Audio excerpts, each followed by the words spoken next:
Juízes 16, a partir do verso 18.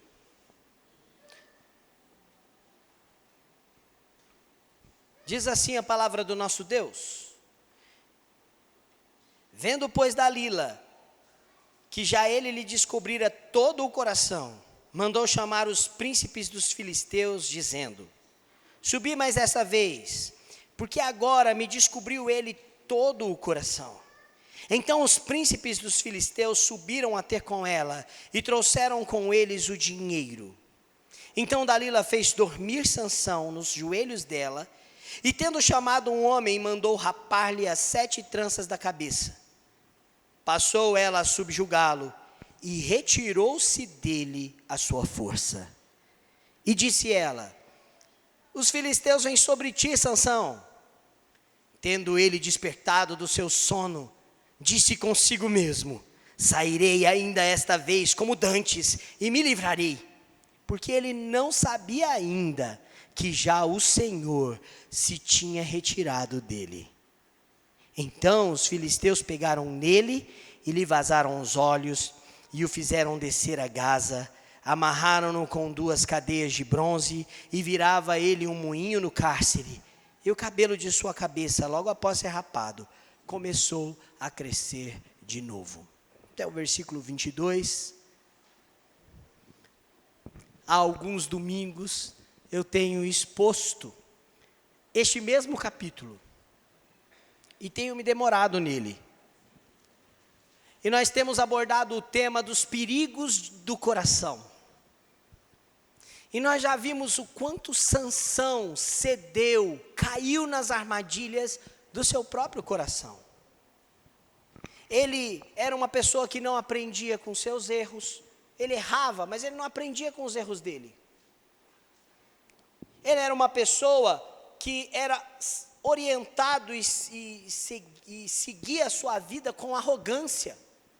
Porque além dele seguir os seus impulsos, ser descuidado, ser viciado no perigo, gostar de viver perigosamente, se arriscando, Sansão era arrogante. Ele achava que ele não era igual aos demais homens.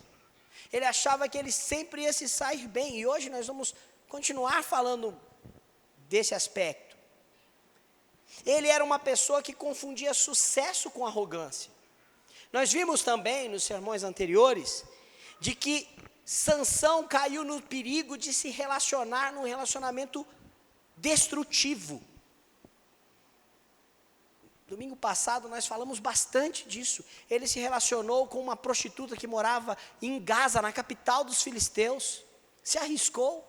Ele se relacionou com Dalila e amou Dalila.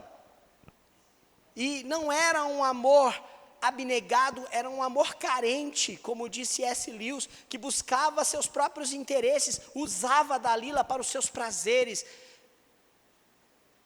E Dalila, que tinha o nome que a mulher que enfraquece, também se relacionava com Sansão de uma maneira destrutiva, porque ela se relacionava com ele para se promover, e viu uma oportunidade de ganhar muito dinheiro dos principais líderes do povo filisteu, ao trair Sansão. Hoje, nós vamos continuar olhando para este personagem bíblico, para um Sansão que cede aos perigos do seu coração, que segue enganado pelo seu próprio coração, quando o assunto é o poder de Deus sobre as nossas vidas, é a graça de Deus sobre as nossas vidas. Os perigos de um coração é ser enganado por ele mesmo. E por isso eu quero destacar o primeiro ponto desta noite. Sansão era um homem que tentava manipular o poder de Deus, que achava que manipulava o poder e a força que era de Deus. O primeiro perigo do coração que eu quero olhar com você hoje à noite é como Sansão acha que ele pode tentar manipular Deus, a força de Deus. Sansão acha que a sua força permanece, aconteça o que acontecer. Ele abre o seu coração para Dalila.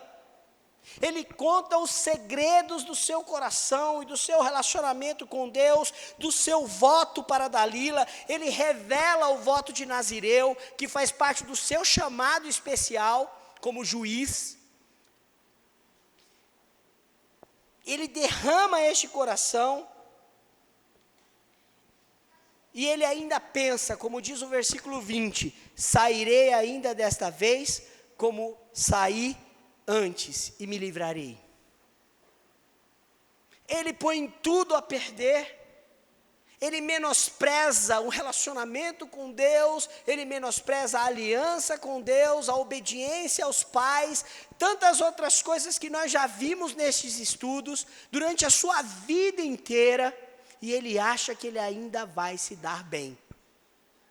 Sansão não é diferente de muitas pessoas hoje em dia.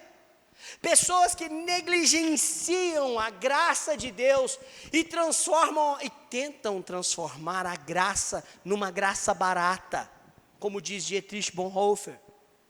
Uma graça que não tem preço, uma graça que não tem abnegação, uma graça que não faz me voltar para Deus em obediência, em devoção.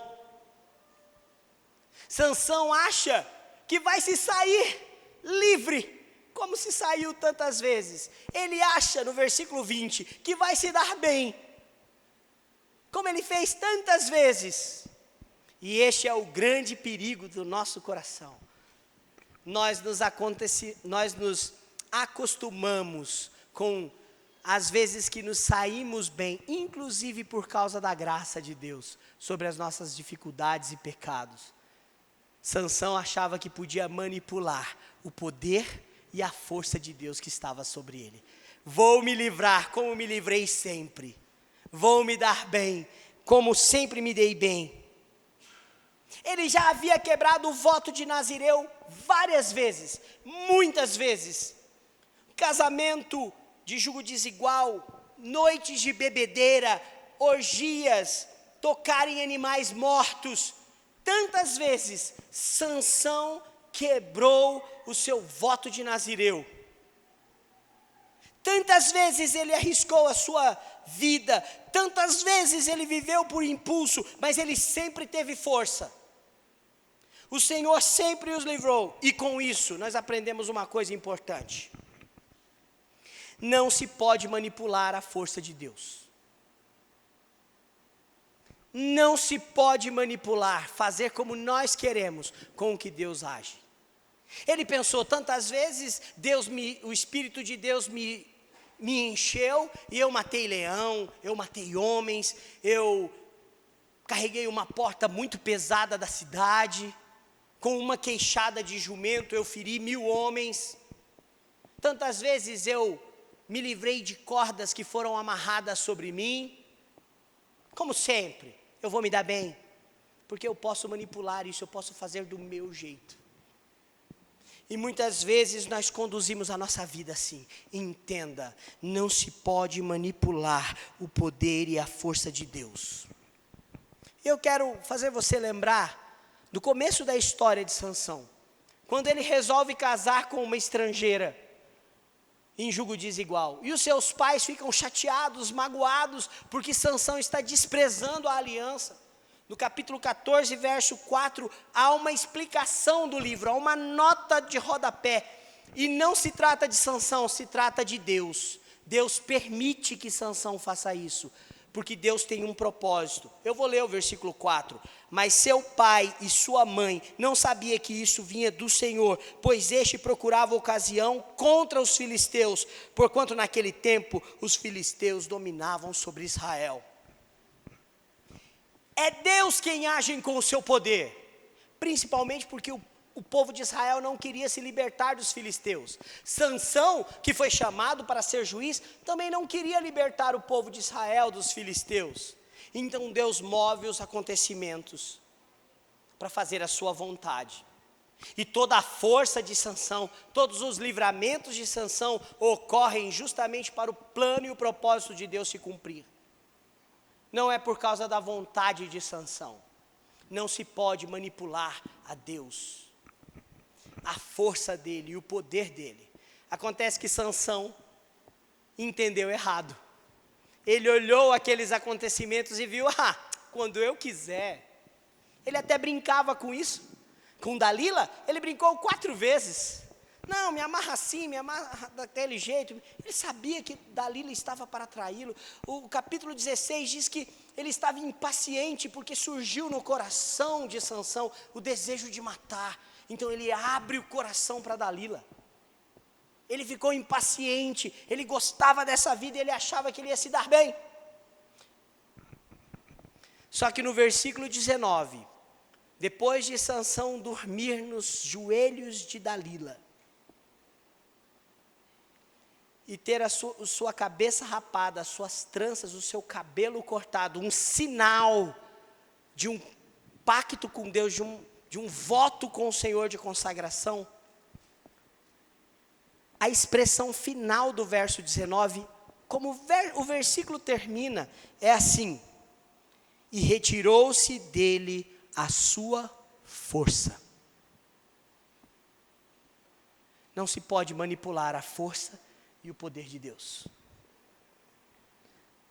Tentar manipular a Deus é perigoso. Sabe por quê, irmãos? Deus é livre, Ele é poderoso, não se pode dominá-lo, não se pode manipular a sua ação, porque Deus é livre em ação. O apóstolo Paulo entende isso, e em Romanos capítulo 11, verso 33, ele diz: ó profundidade das riquezas, da sabedoria e do conhecimento de Deus, quão insondáveis são os seus caminhos, inescrutáveis os seus juízos.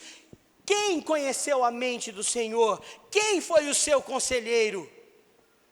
Porque dele, por ele e para ele são todas as coisas. A ele a glória eternamente. Amém. Romanos 11, de 33 a 36. Deus é livre, é bicho solto. Ele não pode ser controlado, ele não pode ser medido e pesado. A sua graça é multiforme. Paulo diz isso, porque Deus age como quer, quando quer. E aí eu separei um trecho de um dos meus livros favoritos, do C.S. Lewis, As Crônicas de Nárnia. E eu gostaria de ler um trecho, eu vou pedir a ajuda da irmã Laine. Eu coloquei no telão, é um trecho do livro O Leão, a Feiticeira e o Guarda-Roupa. Este é um livro infantil que prefigura a Cristo. As crianças são chamadas no livro, eles vão para um mundo mágico chamado Nárnia, e eles vão para este mundo através de um guarda-roupa mágico, e eles entram neste mundo onde Aslan é o filho do grande imperador além do mar, o criador daquele mundo. Ele também existe em outros mundos paralelos. Ele também é o criador de tudo. É uma história de ficção infantil. Aslan é conhecido e temido pelos animais de Nárnia, que também são mágicos, eles falam. E as crianças, então, 3 crianças, encontram o senhor e a senhora Castor. E eles vão levar as crianças até o grande rei, Aslan. E eu gostaria de ler aqui com vocês o trecho deste livro, O Leão, a Feiticeira e o Guarda-Roupa. Quando vocês virem Aslan, hão de entender tudo. E chegaremos a vê-lo um dia? Perguntou Susana. Mas é claro, filha de Eva, foi para isso que eu vos trouxe até aqui, vou guiá-los até ele. Ele é um homem? Perguntou Lúcia. Aslan, um homem, disse o senhor Castor muito sério. Não lhes disse eu que ele é o rei dos bosques, filho do grande imperador e além mar? Então não sabem quem é o rei dos animais? Aslan é um leão, o grande leão. Ah, exclamou Susana, estava achando que era um homem. E ele é de confiança? vou morrer de medo de ser apresentada a um leão. Ah, isso vai, meu anjo, sem dúvida, disse a senhora Castor. Porque se alguém chegar na frente de Aslan sem sentir medo, ou é o mais valente de todos, ou então é um completo tolo. Mas ele é tão perigoso assim? Perguntou Lúcia. Perigoso? Disse o senhor Castor. Então não ouviu o que a senhora Castor acabou de dizer? Quem foi que disse que ele não era perigoso? Claro que é. Perigosíssimo. Mas acontece que é bom. Ele é rei. Disse e repito.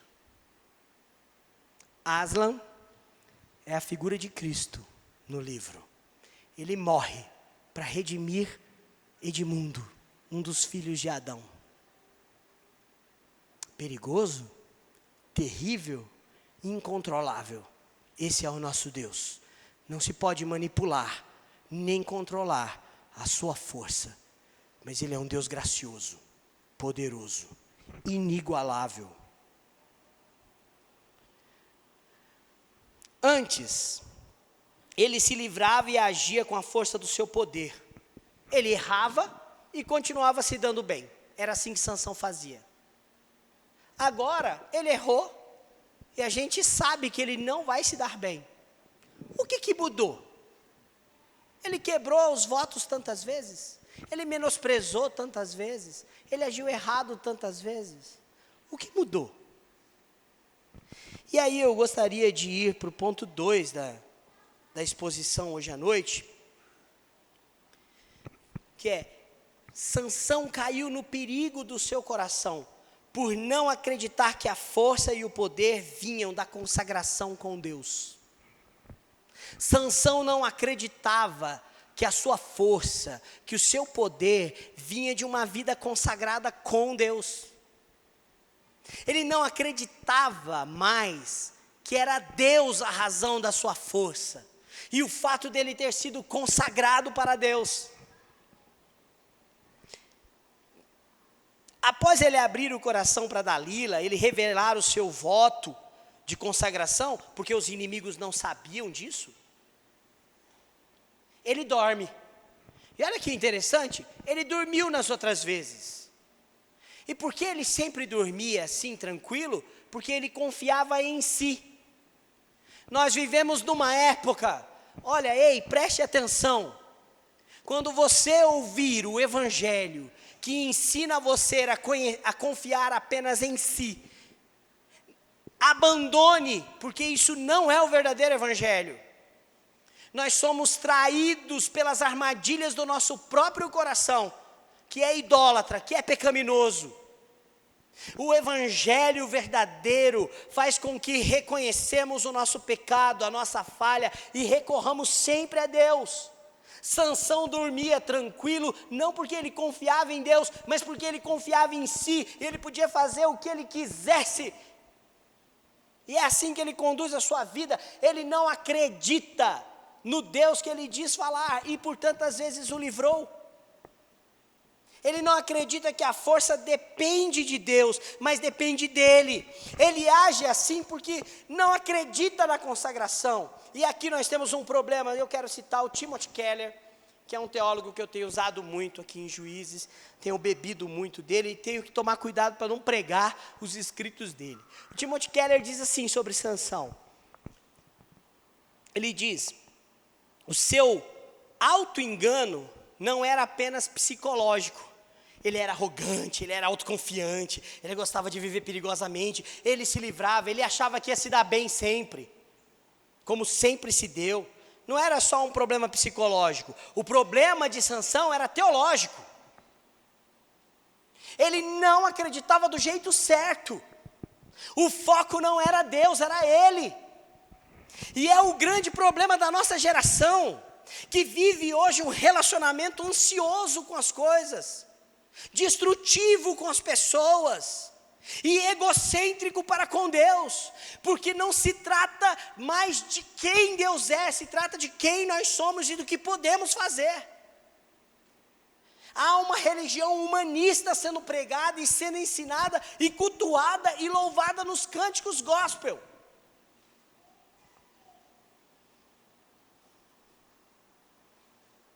Tiago 1:22 nos alerta sobre esse engano. Tiago 1:22 diz: tornai-vos, pois, praticantes da palavra, e não somente ouvintes, porque quem é só ouvinte da palavra, e a palavra não é verdade no coração dele, o que essa pessoa está fazendo? Enganando-vos a vós mesmos. É uma pessoa que se engana, que cai nas armadilhas do próprio coração. Eu separei 3 motivos deste engano. O seu engano era por achar que a força era dele e não do Senhor. No versículo 20 você vai perceber: e o Senhor se ausentou dele. O erro de Sansão era achar que a força era dele, que o poder era dele. E muitas vezes nós agimos assim. Nós nos relacionamos com Deus ou com uma vida religiosa, achamos que se trata da gente e não de Deus. O segundo motivo desse engano, de acreditar nele mesmo, é achar que a força era um direito que ele tinha. De achar que o poder e a sua força eram um direito e não uma graça. Vou repetir isso de novo. Porque graça, irmãos, é um favor que nós não merecemos. Perdão dos pecados, salvação, vida eterna, santidade, piedade, ser direcionado por Deus, viver uma novidade de vida, gozar das bênçãos celestiais em Cristo. Tudo isso é uma dádiva graciosa de Deus. E quando a igreja age poderosamente neste mundo, porque ela age, a igreja de Cristo é a mesma que as portas do inferno não prevalecem contra ela. Quando ela age com poder, isso não é de si próprio, não é um direito adquirido só por ela mesma, mas é uma graça de Deus sobre ela. Sansão achava que a força era um direito dele e não reconhecia a força como uma graça de Deus sobre ele. E terceira e última característica sobre este engano de Sansão no seu coração, é ele achar que era automático, e que ele não precisava observar o que Deus ordenou, mandou e fizesse com que ele cumprisse. Ele achava que a sua força e que seu poder era automático. Eu quero lembrar você que Deus havia se manifestado com os pais de Sansão, de como ele deveria viver no capítulo 13. Como seria a vida do menino, como seria a vida deste homem, e seria uma vida de consagração. Mas Sansão achou que era automático. E às vezes nós vivemos uma vida religiosa no automático. Nós oramos no automático. Você vem à igreja no automático. Uma vez por semana tá bom. Não, se relacionar com a igreja dá trabalho. E pessoas são complicadas. Vou no domingo à noite. Põe o relógio para despertar, para não perder a hora. Vou para a igreja, participo do culto de domingo à noite. Cumprimento o pastor, vou embora. Estou no automático, é o suficiente. Passo a semana inteira, volto para recarregar as baterias na igreja, o louvor que emociona o meu coração. Pessoas que vivem no automático, vivem como Sansão, elas não param para absorver as regras. E que regras Deus deu para desfrutarmos deste relacionamento? Eu gostaria de ler com você o breve catecismo. O breve catecismo, ele foi escrito pela Confissão de Fé de Westminster para doutrinação de crianças. O breve catecismo é a doutrina reformada da reforma, aplicada de uma maneira muito simples para crianças. E é a pergunta 2, a primeira pergunta é assim, olha, para que você existe? Qual é o fim principal do homem? A resposta é bem simples, você existe para a glória de Deus. Para glorificar a Deus e alegrar-se nele para sempre. Aí a pergunta é 2, mas Que regra Deus nos deu para nos orientar na maneira de o glorificá-lo? Se eu existo por causa de Deus, para que Deus seja glorificado na minha vida, como eu vou fazer isso? Como eu vou conhecer isso? E como eu vou me alegrar nele, me deleitar nele, ter prazer em Deus? A resposta é a seguinte, vamos ler juntos? Você consegue ler aí? A palavra de Deus, que se acha nas Escrituras, do Antigo e do Novo Testamentos, é a única regra para nos orientar na maneira de glorificá-lo e nele nos deleitarmos. Filho tem manual de instrução, sim, diz o Otávio, né, na conferência Kids. É as Escrituras. Casamento tem manual de instrução, sim. As Escrituras, o modelo de Cristo, nós vimos isso. Relacionamentos, né? Marido e mulher, semana passada, quando olhamos para Jesus e vimos como que é. Não é o caminho mais fácil. Não é o caminho mais curto. É o caminho estreito e apertado, mas é o melhor caminho. Porque o caminho largo leva à perdição. Nós temos instrução. A palavra de Deus é essa instrução. Para não nos enganarmos, para não nos perdermos em nosso próprio coração. Eu ainda quero ir para um terceiro argumento. E vou pedir que você continue comigo.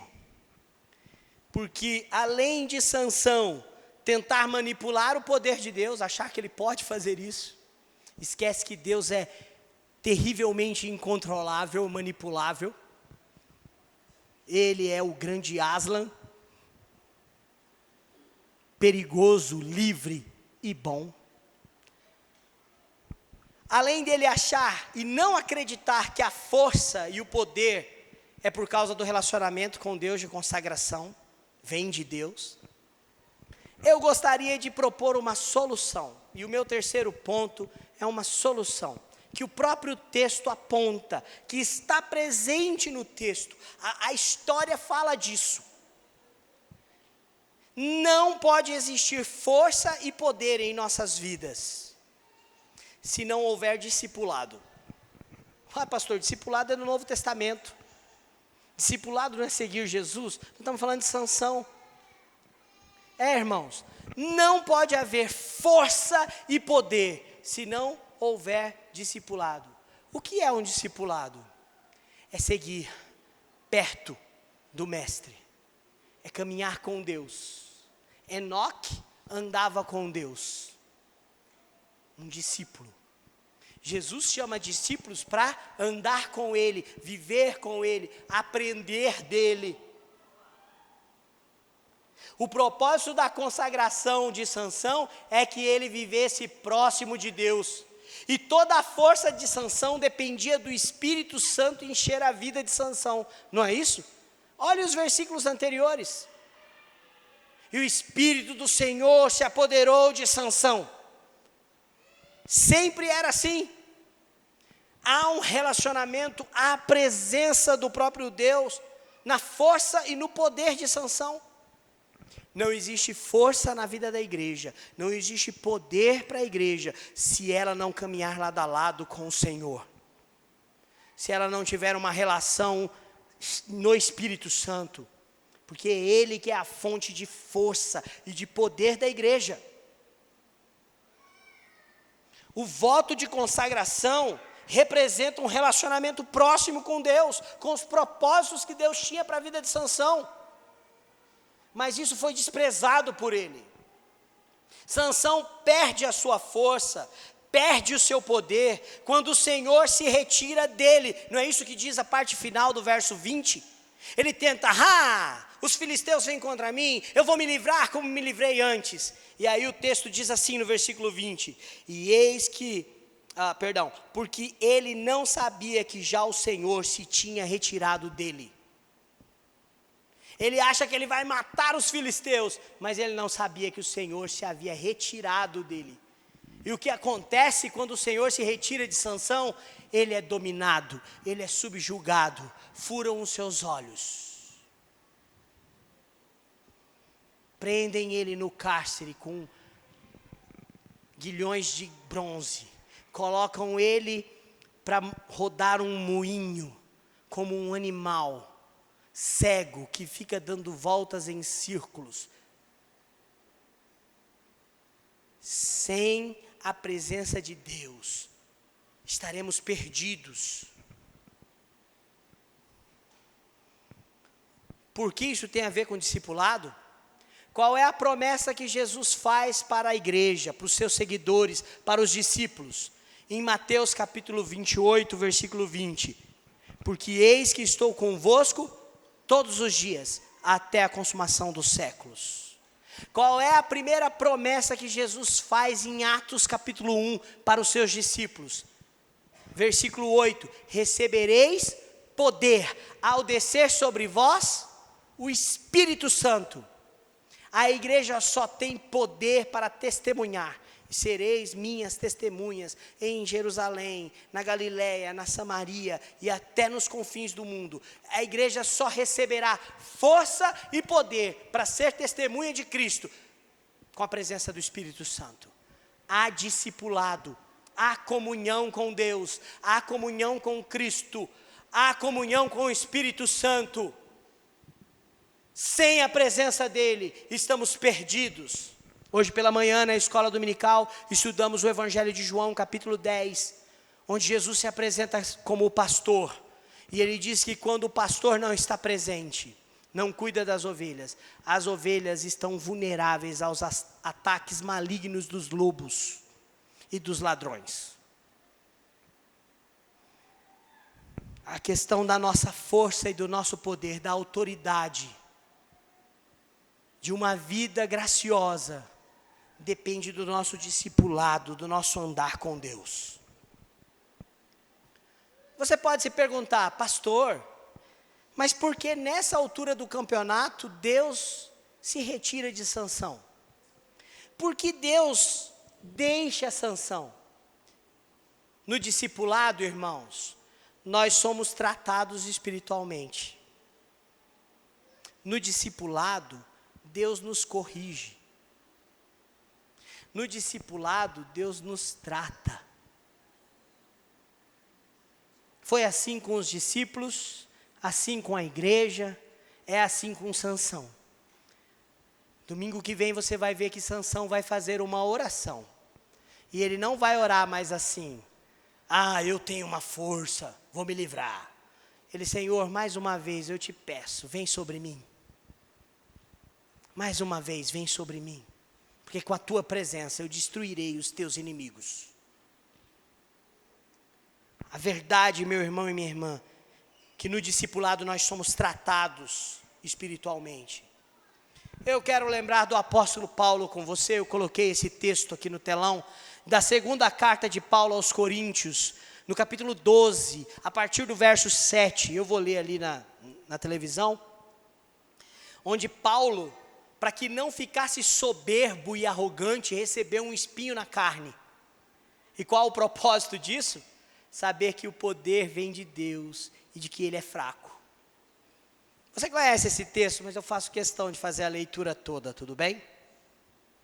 E para que não me ensoberbecesse com a grandeza das revelações, foi-me posto um espinho na carne, mensageiro de Satanás, para me esbofetear, a fim de que eu não me exalte. Por causa disso, 3 vezes pedi ao Senhor que o afastasse de mim. Então ele me disse: a minha graça te basta, porque o poder se aperfeiçoa na fraqueza. De boa vontade, pois, mais me gloriarei nas fraquezas, para que sobre mim repouse o poder de Cristo. Pelo que sinto prazer nas fraquezas, nas injúrias, nas necessidades, nas perseguições, nas angústias por amor de Cristo, porque quando eu sou fraco, então é que eu sou forte. Você percebe o caminho do discipulado? O caminho do discipulado mostra que precisamos do Senhor, que precisamos da sua graça, que a sua força e que o seu poder é uma dádiva graciosa, não é um direito adquirido, não é pelo meu mérito, não é automático, não vem de mim. O caminho do discipulado mostra que eu preciso de um relacionamento próximo com o Senhor, de oração, de leitura da palavra, de temor a Deus, de vida piedosa, de chorar pelos pecados. O caminho do discipulado faz com que eu entenda as palavras de Jesus no Evangelho de João, no capítulo 15, versículo 5, quando ele diz assim: porque sem mim nada podeis fazer.